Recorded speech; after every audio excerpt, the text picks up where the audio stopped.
Yo, what's up, guys? Welcome back to the YouTube channel. And today we got something different. Today we're gonna be doing a day in the life. So I'm gonna be showing you guys exactly what I do on a day-to-day basis to constantly just improve myself, become the best version of myself. So let's get it. We're first gonna do a cold shower. Alright, right now this room is a mess, so I gotta get that tidied out. But let's go. Go get that little physique check type shit. Tough shit.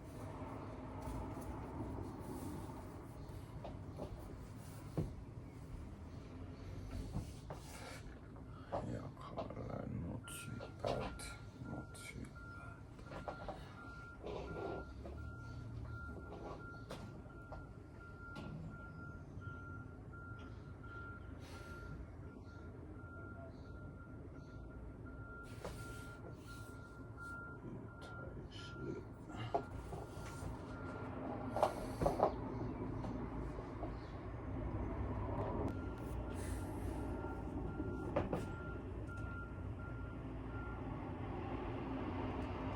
It's actually much easier to be negative to someone who has messed up. It's harder, but therefore better for us to hold our judgments back and try our best to understand why they do what they do. Following this principle will turn you into a more kind person. Is the challenge of being kind not exactly at this moment when our natural instinct is to criticize. So keep this new mentality of not criticizing, condemning, or complaining about someone, and you'll find that you become a more kind, empathetic person. Principle 2 of the fundamental techniques in handling people is to give honest and sincere appreciation. Carnegie says, we nourish the bodies of our children and friends and employees, but how seldom do we nourish their self-esteem?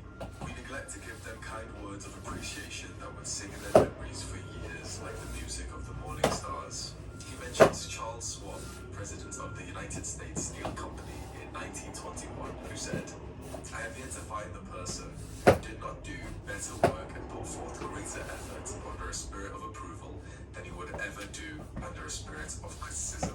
Humans learn through positive reinforcement. We know that to be true through countless psychological studies. If you want someone to be happy behaving in a certain way, encourage that behavior through honest appreciation. Tell them and show them that you are grateful for what they are doing. This is gonna make me sound like a bad person, but I never used to say thank you to my mum after she would make me breakfast. I recently started saying thanks and complimented her on how well she cooks fried eggs, and she just seems to enjoy it more, and it certainly made her smile. All of our associates, be that workers in shops, factories, or families and friends, are human beings, and they all have a hunger for appreciation. Carnegie suggests to leave a friendly trail of little sparks of gratitude on your daily trips. So try that. Next time you're in a shop and you see a staff member working hard, give them appreciation. Next time you get a lovely meal or fantastic service in a restaurant, tell them, thank them for it.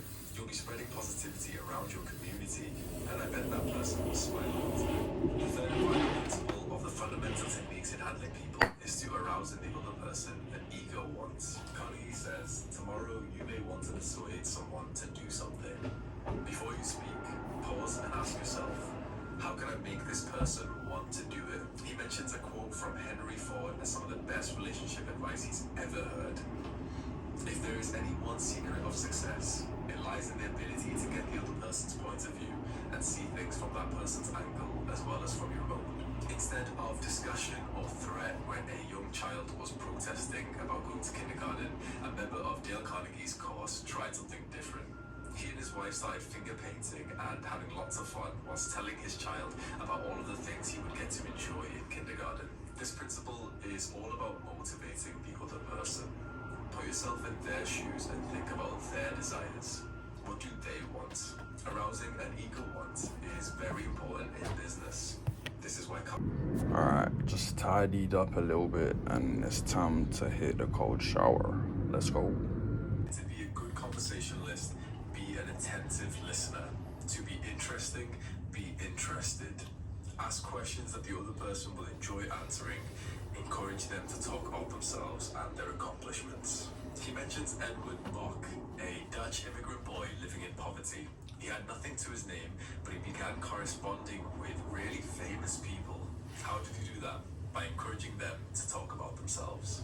He wrote letters to people like Mrs. Abraham Lincoln, asking them about details of their childhood. By just being a good listener, a poor boy with seemingly no future became a welcome guest in distinguished people's homes. Here's the deal, we love talking about ourselves, much more than we like to listen. But if you become the person who enjoys listening and gets people talking about themselves, they'll love talking to you. You can implement this principle and you will immediately notice how your conversations change. People will open up about private parts, particularly in the things that they were interested in.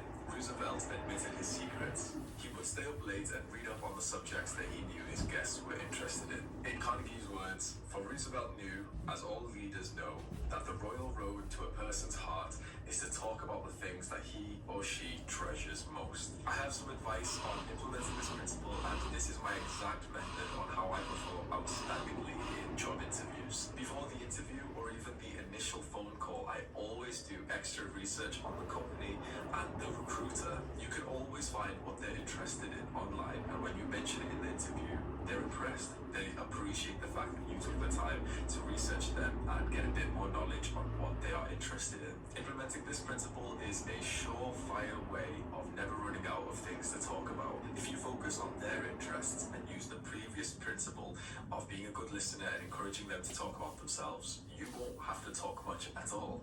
And you'll learn a lot of new knowledge and information about hobbies and activities that you may not have known. You never know where these kinds of conversations could lead to. For example, speaking in terms of the other person's interests has gotten me invited to parties, barbecues, and interesting workout sessions. You'll find that it's quite common for people to briefly mention something that they're really interested in the middle of a conversation, and when you pick up on that and you ask them a question about that interest, their eyes light up. Like they've wanted to talk about this stuff for a while, but no one has asked them. No one has spoke in terms of their interests. They don't get to speak about what they are most interested in very often. So pay them that favor, and sometimes they even...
Alright, it's finally time to break the fast. And right here we got some wait, hold on. Yeah, some couscous with chicken, 2 eggs, and some avocados. Yeah, and I'm probably gonna watch a podcast while I eat my food. So let's get it. Welcome back, my friend. Today we're going to go a little bit deeper on the art of transurfing reality. In our last video, we went through manifestation and how you can alter your reality. Today we're going to go into a concept called riding the wave of success, and how you go onto a life track, a life path, a destiny, that everything comes to you easily and you let go of all the problems and difficulties and apparent issues that you have in your life, and how this is a mental construct. This is something that's happening in your mind. You have the ability personally to shape your own reality, and you don't realize that. And you also don't realize how much damage you're doing, how much negativity, how many of the things you don't want you're attracting into your life through the way that your brain works. So we're basically going to go through the point that what a man reaps is what he sows. So the ideas that you put out into the world are what you get back, and reality is very different for every single one of us. And we could be in exactly the same situation at exactly the same time, but we would view the world completely differently. And depending on how we view the world depends on what we get back. So the first point to go through is that a hostile attitude towards the world will make the world a hostile place to be. Thought energy has basically radiation that attracts back what it puts out. So your thought energy carves your perception of reality, and your perception of reality is reality. It's all that you have. You create your reality based on your thoughts, which creates your attitudes in your life and your actions, and that is then brought back to you in your life. And changing your mindset shifts your life onto a different life track. So I believe we have multiple different life tracks, different paths, different destinies that we can choose, and depending on which one we are on, you can never change a life track. This is what people think. They believe in struggle, in hard work, in solving problems with power and energy.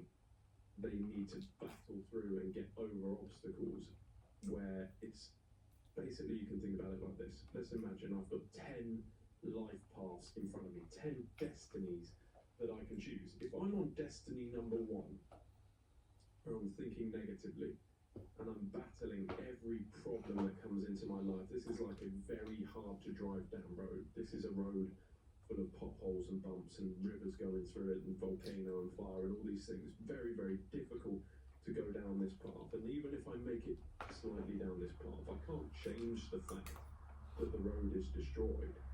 The road is still destroyed. I can't change that. And I'm battling through this road. This is how most people feel in life. 90% of people feel this way in life, and these obstacles in the road are very simply their mindset. They're very simply the way they view problems and life and how things are happening to them, and the energy and thought radiation they're putting out is creating all of these problems, and they're thinking about everything as being an issue, and they attract more negativity into their life, and everything's hard to solve, so they can't solve it, and they get tireder and tireder and tireder.